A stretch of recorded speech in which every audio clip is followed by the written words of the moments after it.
Good morning guys, তোমরা কেমন আছো? আমি মোটামুটি ভালো আছি। আজকে দেখো নিয়ে আসলাম চিংড়ি আর আলুর ঘষাঘষি বলতে পারো, কারণ আলু চিংড়ি দুটোই সবার প্রিয়।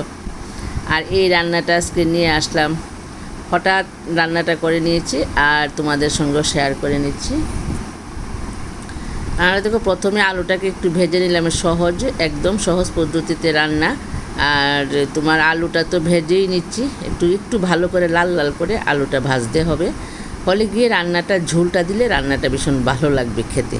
আর চিংড়ি মাছগুলি বেশ বড়ই ছিল, কিন্তু তারপরে এইগুলি কেটে ছুঁচটা আমি ফেলে দিলাম, কারণ এইগুলি মুখে লাগলে এখন আর ভালো লাগে না, বাচ্চারাও খেতে পারে না, আর আমারও খুব একটা বেশি পছন্দ না। গলদা চিংড়ি কেটে একদম দেখো সব কিছু ফেলে ভিতরের ভালো অংশটা নিয়েছি, আর সেটা দিয়ে এখন আমি এটাকে ভেজে নিলাম হলুদ দিয়ে আর একটু নুন দিয়ে। বেশ অনেকগুলি চিংড়ি, এগুলি পরিষ্কার করার পরে একদম ছোট্ট হয়ে গেছে, ছোটো হয়ে চিংড়ির যে পরিমাণটা বেশি ছিল সেটা কমে গেছে। আচ্ছা যাই হোক, প্রথম মনটা একটু খারাপ লাগছিল, বা চিংড়িটা অনেকগুলি ছিল, এখন কমে গেল। ভীষণ প্রিয় মাছ, আর সবারই প্রিয়, বিশেষ করে বাচ্চাদের আরও বেশি প্রিয়। বাচ্চারা ওটাতে কাটা লাগে না, বাচ্চারা খেতে ভীষণ ভালোবাসে।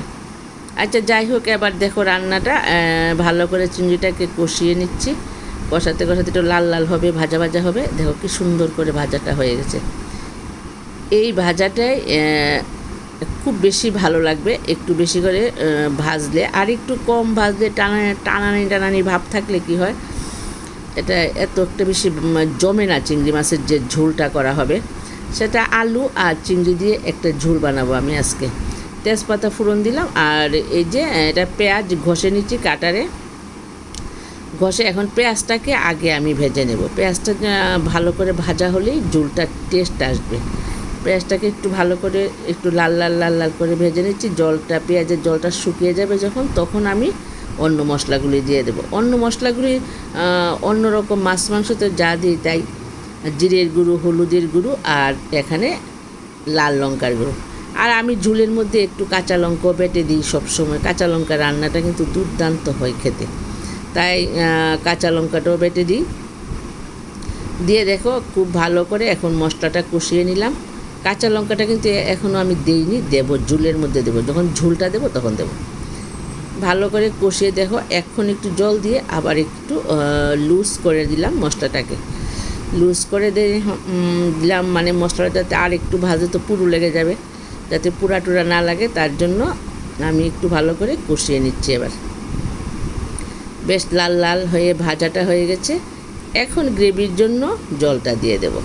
তো গ্রেভির জন্য জলটা দিয়ে দিলে তারপরে আমি কি করব, এই মাছ এবং আলুটা দেব। দেওয়ার পরে একটু গটগড়ি আসবে, বেশ কিছুক্ষণ পরেই গটগড়িটা আসে, কারণ জলটা ঠান্ডা, জলটা পড়বে। এখন চিংড়ি মাছ আর আলু দিয়ে আরেকটু মশলাটার সঙ্গে আরেকটু কষিয়ে নেব, তারপরে ঠান্ডা জলই দেব।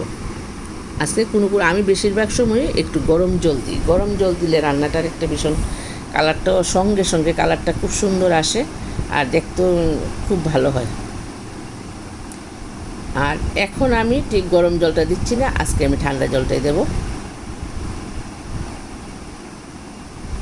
মোটামুটি দেখো খুব সুন্দর করে কষানোটা হয়ে গেছে, একদম ঘেঁষা কষানো, যাকে বলে আলু আর চিংড়ির ঘষাঘষি। দেখো খুব সুন্দর করে মাখা হয়ে গেছে এটা।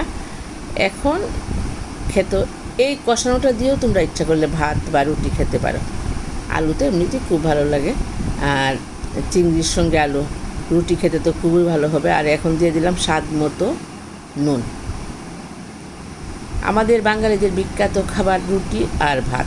এই রুটি আর ভাতের সঙ্গে যেমন ঝোল তরকারি ভালো লাগে, তেমন রুটির সঙ্গে একটু কষা তরকারি ভালো হয়, আর ভাতের সঙ্গেও কষাটাও ভালো লাগে, আবার ঝোলটা হলো আরও বেশি ভালো লাগে। এই আর কি, আমরা বাঙালিরা যা খাই সাংঘাতিকই ভালোই খাই, আর সব খাওয়ার মধ্যে একটা আলাদা রকমের স্বাদ আসে।